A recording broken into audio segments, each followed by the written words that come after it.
My brother Anders and I launched the Vegan Superhero Academy in 2018, which is a one-on-one coaching program designed to help vegans get into the best shape of their lives. At the time, I was working full-time as an engineer, but I felt really called to pursue a career in the world of vegan health and fitness because I had seen firsthand the impact that my vegan fitness journey had on my friends and family. At the Vegan Superhero Academy, we believe that the more healthy and fit vegans there are in the world, the faster veganism will spread. Since 2018, we've helped over 2,000 vegans to look and feel their best. And through this journey, we built a really incredible team. With over 170 years of combined training and nutrition experience and multiple registered dietitians on staff, I'm proud to say that we are the most experienced vegan fitness coaching team in the world. Now let's meet the coaches who make it all happen.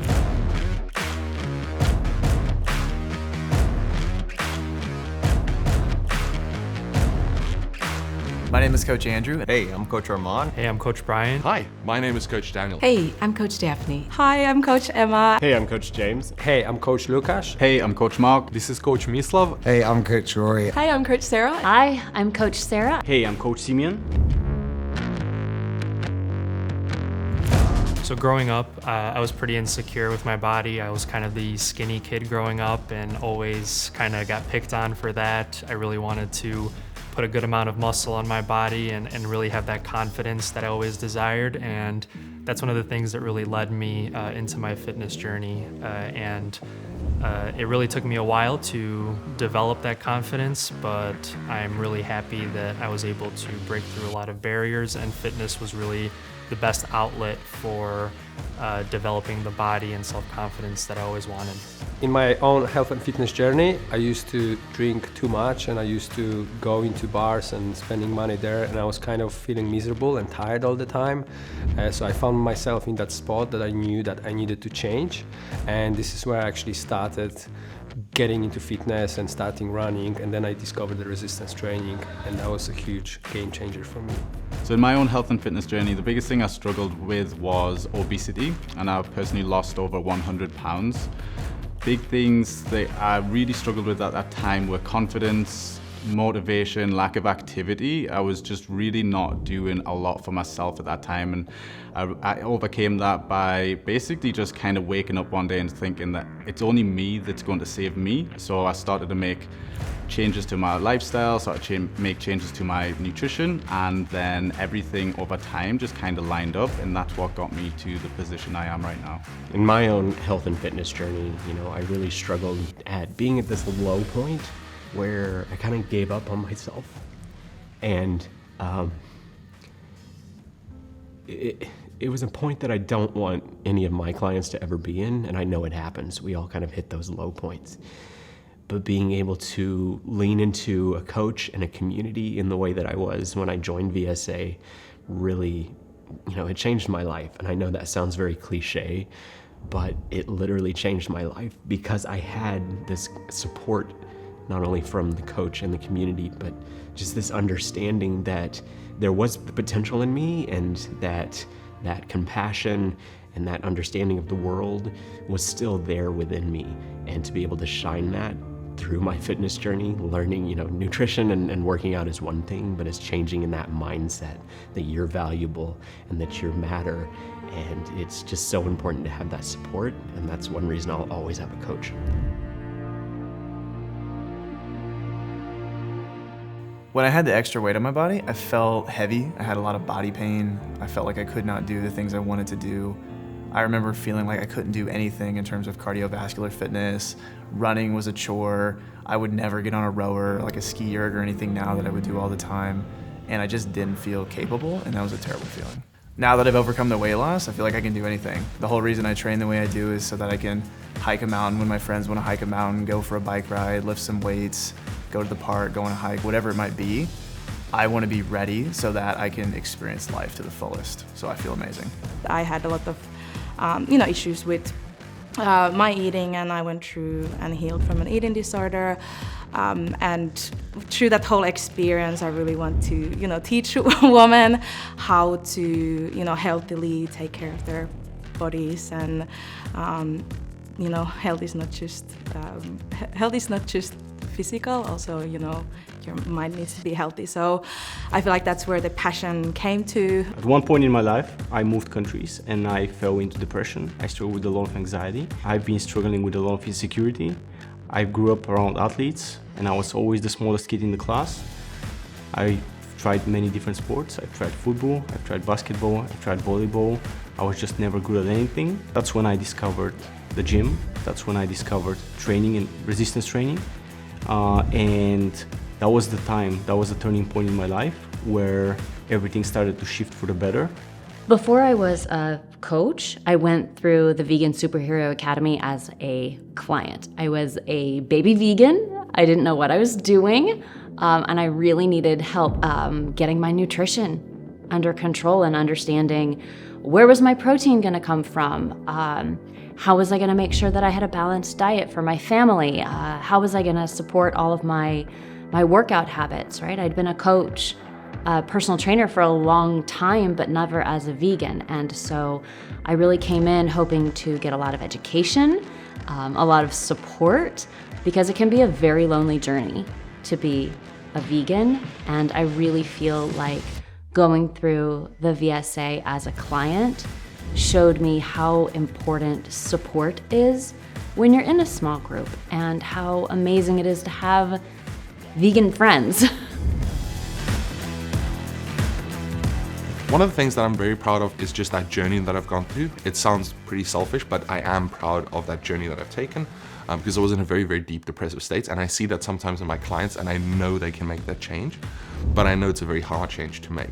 And I think that's something that I'm proud of, that I've gone through that process. And I'm also very proud of the amount of people that I can help and being able to place myself in their shoes because I've gone through that process. And so the ability to say like, hey, we have to lose 100 pounds, but I've been there. I've done it, and it is possible. Here's how. And I think that's something that I'm pretty proud of. I'm proud that I aspire to inspire, that I want to be an example for other people, and that is really what drives me going forward. I'm proud that I'm able to, one thing my dad always used to say is, what do people do if they don't have you? So I'm proud that I'm able to be there for as many people as possible who may not have a me. I'm there to be their wingman on their health journey. I'm most proud of the part that I was actually a chubby kid in elementary school and kind of in high school, and then going all the way to competing in bodybuilding. No one kind of believed that it was possible, but I showed them wrong, right? And yeah, that's probably the most, that's the kind of the first phase of my self-esteem and kind of crushing my own goals.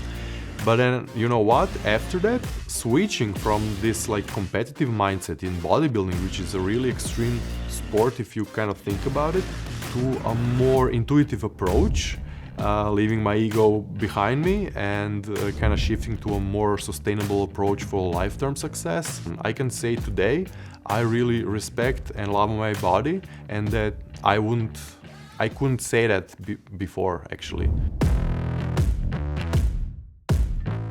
Ultimately for me, coaching was a way for me to help other people avoid making the mistakes that I made in the past.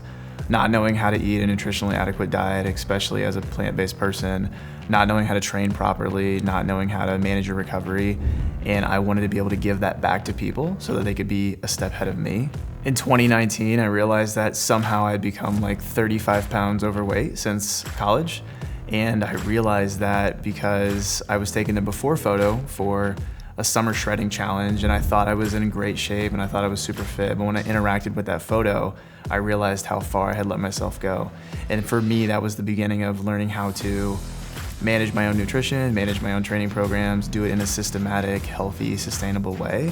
And for me, that was not only the genesis of my coaching experience with myself, but it was very motivating for me in my own weight loss journey.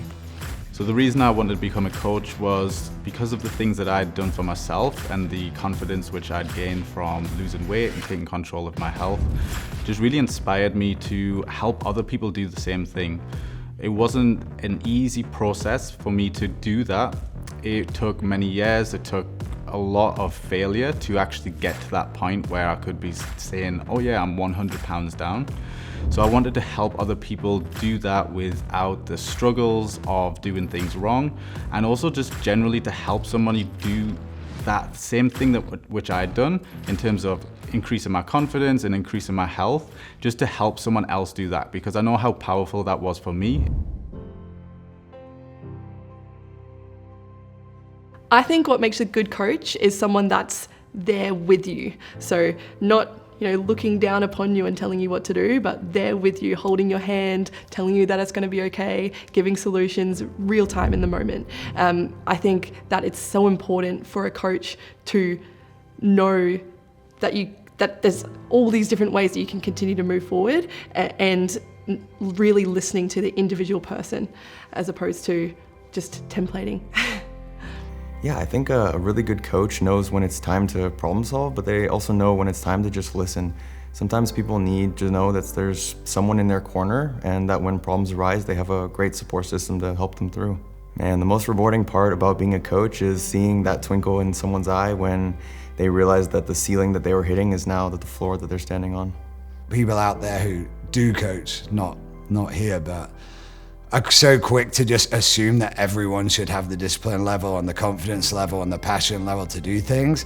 And for most, this step in their life is the first step to taking control of something. And if they've never taken control of anything because they've always had a job where they've been told what to do and they don't like it and they can't develop, they don't know what their potential is. So I think a great coach shows them what their potential is by being kind, being open, and letting them explore that journey. And I think a lot of it comes with acceptance, and I think a lot of people are so unaccepting of themselves and their flaws or their failures. And I think being able to teach someone that it's okay to fail, and actually that's a huge part of things.